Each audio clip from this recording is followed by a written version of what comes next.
Most Americans, if they were listening to this discussion, would say that it's baseless and absurd to claim that the issue of a biological man wanting to be in a woman's space as being normal. In fact, why don't you go ask the members of the volleyball teams in the Mountain West Conference who literally are under physical assault when a man spikes the volleyball against them, so much so that they apolitically, Piers, decide they're going to boycott all of these games at the expense of their own careers. Ask Wiley Gaines, ask Paula Scanlon.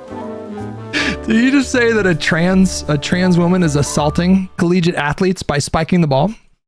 Friends, if you have a second or two, click like, comment down below. I would really appreciate it. Thank you guys, and I hope you enjoy the video. To Project 2025, and the author of Dawn's Early Light, Kari Lake, a leader in the America First movement, with whom I've had many spirited debates over the years, legendary journalist and commentator Geraldo Rivera. Great to have him back. Hey, on Piers. Uncensored, and the host of No Lie with Brian Tyler Cohen. Let me go to you, Geraldo, first. A, because I love talking to you, and it's great to have you back. Thank you. B, because this election result did not go the way that you anticipated, or indeed the way you voted.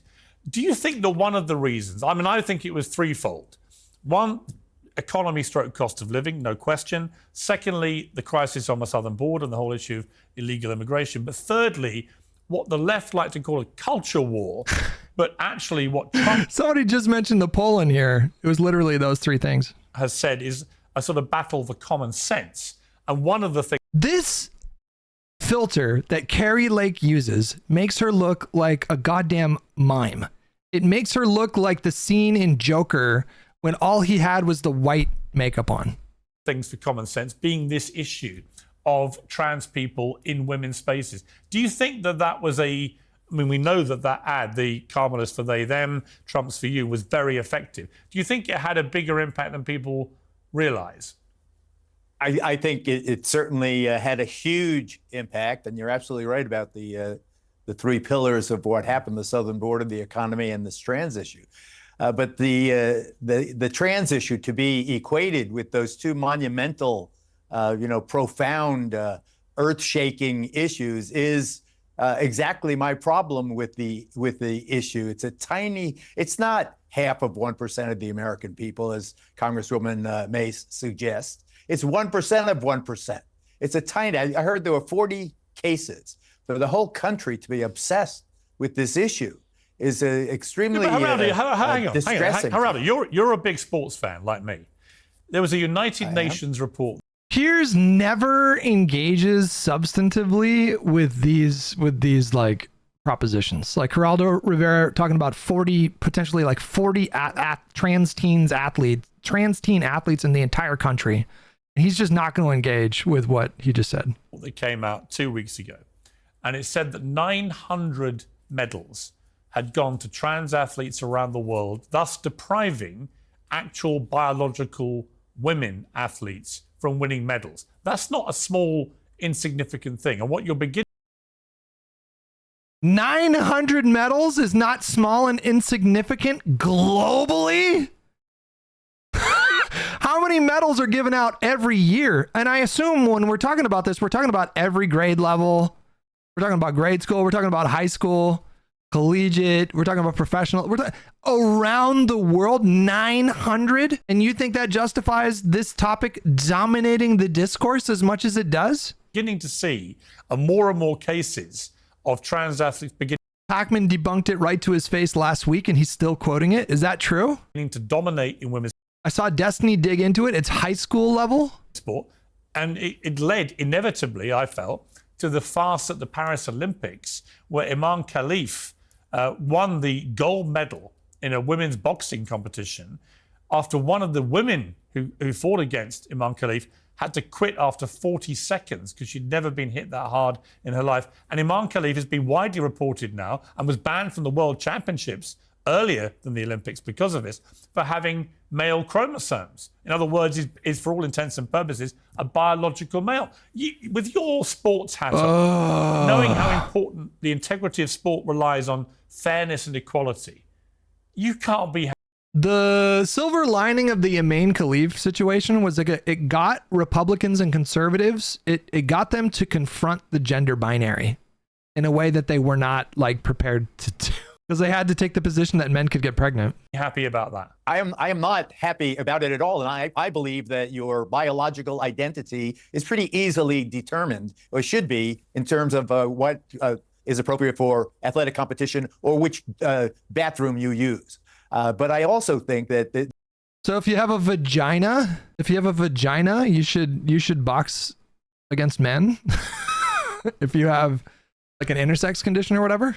I don't know if it's that tricky. I mean, it's just such a rare issue to run into, but this issue has been used. You talk about culture war. This issue has been used to aggravate a kind of unrest, a kind of division in the country. It really is exacerbating, and people are exploiting the issue in a way that is extremely troubling to me, rather than, for example, an accommodation for people who say they are on transition. I use a cane now. There's a restroom for handicapped people that, generally speaking, is one person at a time. Let them use that one. There are ways to accommodate No, but this I agree with without that. making it so I silly totally to be so exaggerated as a. Geraldo, I could not agree more. And in sport, I think it's very straightforward. You just say that all trans women athletes, you have your own category, or you compete in the male category, which is the one that most of them have previously. Iman Khalif has a vagina. She has a goddamn vagina, and you want her boxing against men? Competed in, albeit almost always far less successfully. And that's the point. They are far more successful, trans athletes, when they switch to women's sport than they ever were in men's sport. And that is my big problem with this. That's why we separate the sexes at the Olympics. Otherwise, women would win no medals. Everyone knows that. Otherwise, why would we separate them? Kari Lake, welcome back to you. I'm sorry about your loss. I'm not as sorry as you probably are, but nice to have you. Damn. Their loss is our gain, Kari. So welcome to the Uncensored, as always. This whole issue of the culture war, including the trans thing, but also what Trump called the core of common sense. I do feel that particularly with men, millions more of whom gravitated to Trump, whether they were black men, Latino men, white men, whatever. I think they do care about this stuff, and they voted with their feet. 100%, and men and women. I mean, fathers out there having to think about their daughter going into a locker room and having a biological boy or man in there with their daughter put their foot down and said, hell no. And let me tell you, I applaud Congresswoman Mace for standing up and taking a stance on this. People have to realize that in Congress, many of these congressmen and women live right there in their office because they can't afford. Nancy Mace, for the record, she stuck up for Trump because she said the E. Jean Carroll case was just a civil case. Just a civil case, right? To have a home in their home district and also one in Washington, D.C. She was also there's also audio of her in 2023 talking about how she's super pro-trans and blah, blah. It's just so obviously a grift at this point. Going to the restroom. It's about showering and getting ready in the locker rooms. And you know what? We're tired as women of mentally ill men playing dress up, trying to act like they're women. We're not going to surrender our womanhood to this anymore. And as a country, we need to stand up and say enough.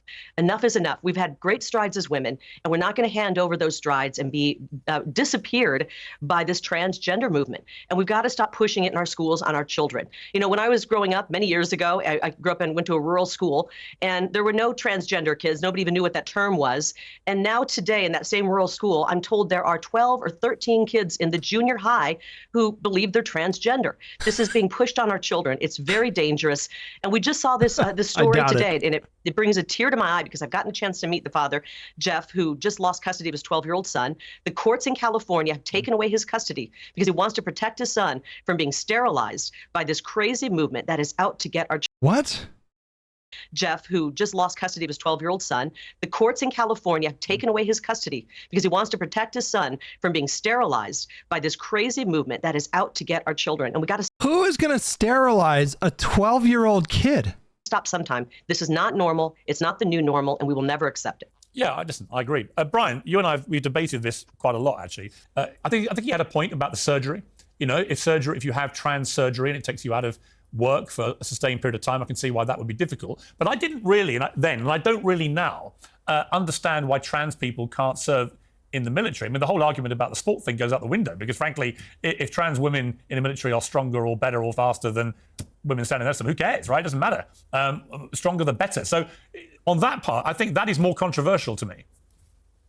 Yeah, I think it puts on full display the extent to which he and the vast majority of Republicans aren't actually in this for legitimate reasons. They're just doing it to stoke panic about trans people because they recognize that as a culture war issue, it benefits them. Look, going back to Nancy Mace, she she explains on a weekly basis how she was a victim of sexual assault, including in this very previous segment with you. And yet, and to that point, I feel for her, and I think that's absolutely also awful. But she also breathlessly supports somebody like Donald Trump, who is an adjudicated rapist and who was credibly accused of sexual assault by 26 different women. So the cognitive dissonance at play here, first of all, is incredible. But second of all, just with regard to Nancy Mace, with regard to Donald Trump, we know why they're doing this. Nancy Mace is not afraid of Sarah McBride chasing her into the bathroom. She's not. She wants to fundraise off this. She wants to be social media famous. She wants to be. Nancy Mace has more ambition to be famous online than every single member of Doesn't mean Jersey she's Shore. wrong. Doesn't mean she's wrong.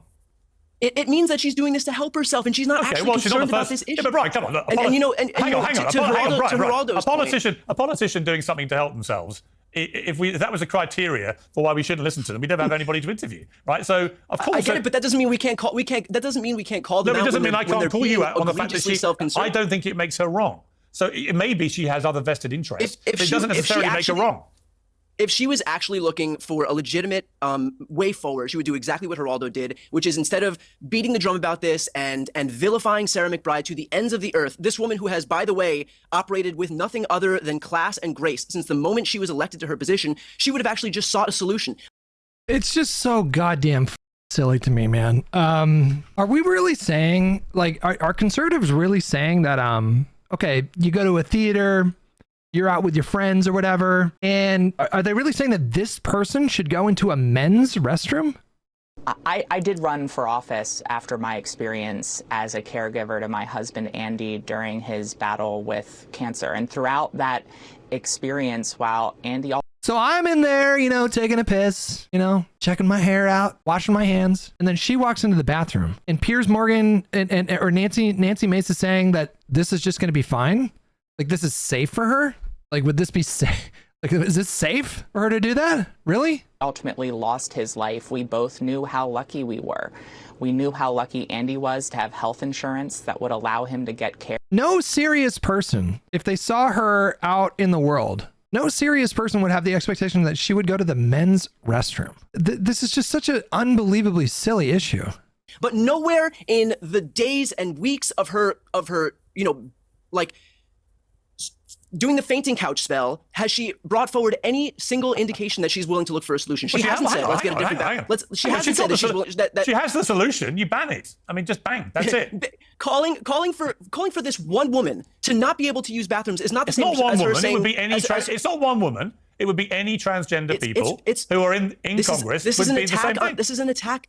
Piers, this is an attack on Sarah McBride. We all know why she's doing this. Don't play dumb here. We know that this is because she. But I don't think transgender women should be in women's spaces. So I agree with her. She doesn't want to shower with a man while she's at work in the locker room. I don't think Sarah McBride is looking to shower next to Nancy Mace. And by the way, if any of these people were actually concerned, then they would all be beating their chests about what Donald Trump has done. But nobody's concerned about it. Donald Trump is, as far as the courts go, as far as these accusations of sexual assault go, he is to the nth degree more dangerous than anybody like Sarah McBride, but of course nobody talks about it. He walked into women's spaces and he bragged about doing it on Howard Stern. He walked into the Miss USA pageant changing rooms. He bragged about it. Let me bring in politically convenient because he's part of their political party. Okay, let me bring in Kevin Roberts from the Heritage Foundation as the president and the architect of the now infamous Project 2025. Kevin, good to see you here in London. You've obviously been, you were deemed so outrageously extreme that Donald Trump even distanced himself from. It was both. It was Miss Teen USA and it was Miss USA. So he walked into young girls' spaces. Project 2025 said he never heard of it, which I found slightly unlikely. But you've taken a very strong view about things like LGBTQ rights, abortion, and so on. What many people believe to be a quite extreme conservative view. Donald Trump is going to nominate one of the architects of Project 2025 to head the OMB, the Office of Management and Budget, which is one of the most influential positions that you can be in terms of delegating where funds go, or having a say on where congressional funds go. It's kind of a big deal. View of this. What is your view about where most Americans sit, though? Most Americans, if they were listening to this discussion, would say that it's baseless and absurd to claim that this is an issue, the issue of a biological man wanting to be in a woman's space as being normal. And it isn't just about one member of Congress. In fact, why don't you go ask the members of the volleyball teams in the Mountain West Conference who literally are under physical assault when a man spikes the volleyball against them, so much so that they, apolitically, Piers, decide they're going to boycott all of these games at the expense of their own careers. Here? Ask Riley Gaines, ask Paula Scanlon. Did you just say that a trans woman is assaulting collegiate athletes by spiking the ball? Who had to compete against a biological man. Ask Chloe Cole, one of the famous detransitioners, who speaks so eloquently about the pain as a human of going through this transition, which of course is propelled by the kind of nonsense that the transgender ideology industry puts on them. So all of that to say, to answer your question directly, the culture war always comes to our doorstep. This isn't some fabrication of the radical right or conservatives. This is something that is real. It's real in the military. It's real for those of us who have daughters at home and are in these public spaces. And God bless Donald Trump for drawing a line in the sand. There were military leaders at the time that Trump did that trans ban that were coming out and saying, like, trans people have no impact on military readiness. There was no reason apart from just, and he did it via a tweet. He was having dinner with somebody at the time, and I guess the conversation came up, because then Donald Trump, when he was president, just pulled out his phone and decided to announce on Twitter, I have decided to ban trans people from the military.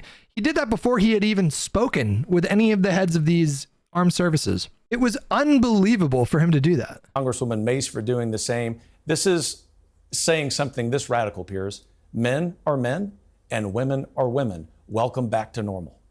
Yeah, I mean, Geraldo, the point... Can men have vaginas? Okay, but you just said that Main Khalif should box men, right?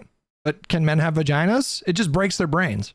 I guess, is that President Trump, with the thumping scale of his win, when you win the popular vote, the Electoral College, the Senate, the House of Representatives, the White House, when you have a clean sweep, you get to do what you want, and you get to do what you said you were going to do.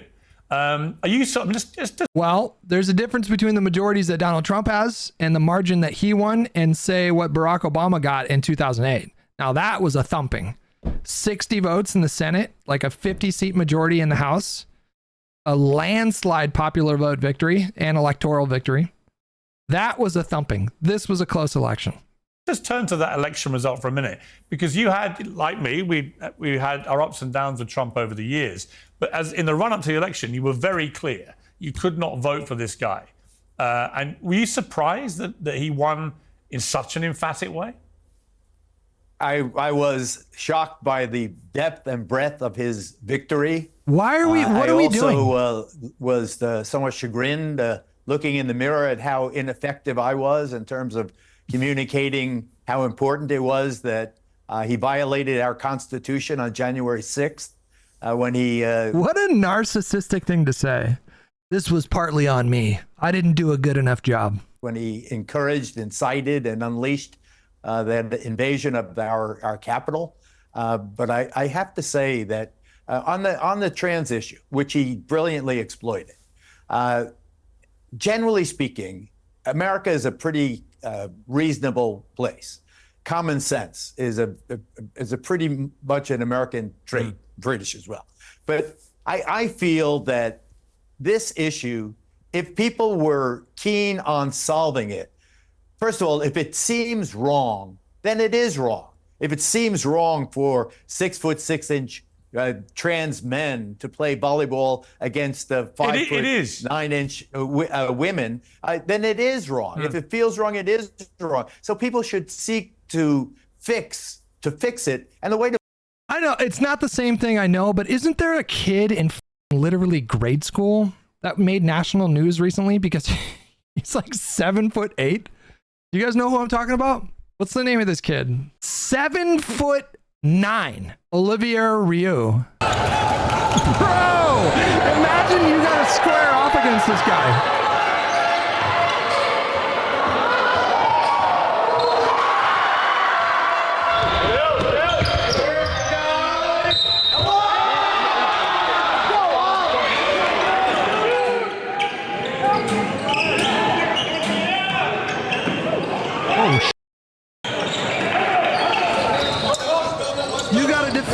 guy.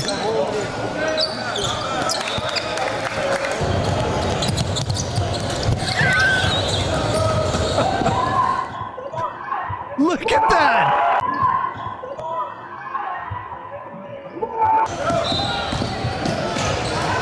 Oh my God, bro.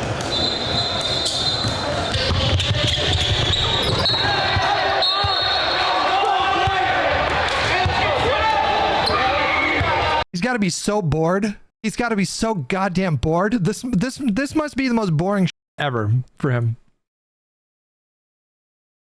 To fix it is the American way is by compromise. The way to fix it is you don't play men in transition against women because it is fundamentally. Well, the thing is, Geraldo, they're on. Look, I don't want to keep talking about this one issue, but the point is there is no actual compromise to be had. You either allow it or you don't. You either recognise the separation of the sexes or you don't. And you either create a third wave, as you suggested, a third wave. Well, no, the third wave is not a compromise. What that is just explaining there can just be a different category. But what it can't be is competing against women or using women's spaces. Because it's not fair, and that makes sense. Yeah, that's what I think. But Geraldo, he's filled his cabinet pretty much completely now. You know, I'm hearing from my sources on the Hill that it's pretty likely that, notwithstanding Matt Gaetz obviously stepping down very quickly, that almost all of the others, if not all of them, are likely to be confirmed. And if you put them all together, you have There's some question marks. Hegseth, Tulsi. I don't know if Tulsi's going to get shot down. But Hegseth and RFK Jr., there's some question marks there. I mean, they might get through. Of people with all different political views. They're joined at the hip by the MAGA umbrella, but they all have very different views about so many issues. I'm quite excited by it. And you look at someone like Elon Musk, there are many key issues that Elon Musk would otherwise be described as a liberal. You know, he's really a Democrat in Republican wolf's clothing.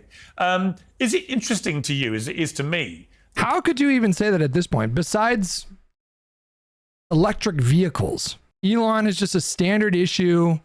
Low taxes, small government, socially conservative Republican. The only thing he's got in terms of like liberal bona fides is Tesla, is electric cars. That's it. He's anti-union. He busted unions at Tesla. What are the other issues that he's liberal on at this point? At this point, he's just fully transitioned into a conservative. He's just, that's where he's found his tribe. He gets all kinds of praise and adoration from right-wingers, and he's planted his flag over there. People like Joe Rogan, Elon Musk, Robert Kennedy Jr., all these guys, Tulsi Gabbard, they all used to be basically Democrats, and they felt forced to move to the Republicans because they just think this woke mind virus that Musk, I think, quite accurately calls it, has made the left too bonkers for them. I agree with everything you said, but I think you left out one key component. That is that many people in this proposed cabinet are like us, you and I, Piers, veterans of Fox News. And I think that President Trump has had a wonderful relationship over the decades with Fox News, first with Roger Ailes and then with the subsequent management. And they have graduated, and they are communicators, and they are charismatic. And Pete Hegseth had, a wonderful host on Fox and Friends Weekend Edition. I sat on the couch with him many a time. Mike Huckabee, the designated ambassador to Israel. The story about Hegseth is kind of nuts because there was an incident that he had. It was back in, I'm not sure when it was, when the allegations arise from, but there was some kind of Republican conference. There were a bunch of Republicans staying at a hotel, and Hegseth was down in the bar. He was drunk, and he was aggressively coming on to a lot of women, like touching their legs and blah, blah, blah, blah, blah. And so this one Republican woman she goes by Jane Doe in the complaint, she was tasked with like removing him from that situation and addressing the fact that he was being inappropriate and sexually harassing a lot of women that were at this bar. They went to the pool area. They got into a huge argument. Hotel staff had to come over. Hegseth was cursing at them and swearing at them, and she was apologizing for him. And then she says, from that point on, her memory got hazy, and she woke up the next day feeling like she had been drugged. And there was a kit that was done 3 days later. There was a police report that was filed. No charges were brought against Hegseth. But his version of the story was that, oh, he was just drunk and they were both tipsy, but, it was consensual sex. And Matt Walsh was tweeting about this, saying she's the worst kind of woman. And how do you end up in a hotel room with a guy when your husband and kid are also staying at the hotel? She's just pure evil. And there's no smoke whatsoever for Hegseth, whatsoever, who was married at the time, who got blackout drunk. And even if you take his version of the story as the truth, which it was consensual sex, which I'm not saying you should, but even if you did, there's no smoke whatsoever for this guy who has a wife, who has kids at home, who was trying to at a Republican conference and had sex with a married woman at this conference. Like none whatsoever for, like, she's this awful person, but there's no smoke for him. Like, it's an insane double standard. Israel also. I believe Hegseth is kind of like Trump. He cheated on his first wife with his second wife, cheated on his second wife with his third wife. And now this story came. I mean, it's just nuts. On Fox News, Sean Duffy. And he's going to have to defend himself against those allegations during these confirmation hearings, which, let's probably will be able to do that, to be honest.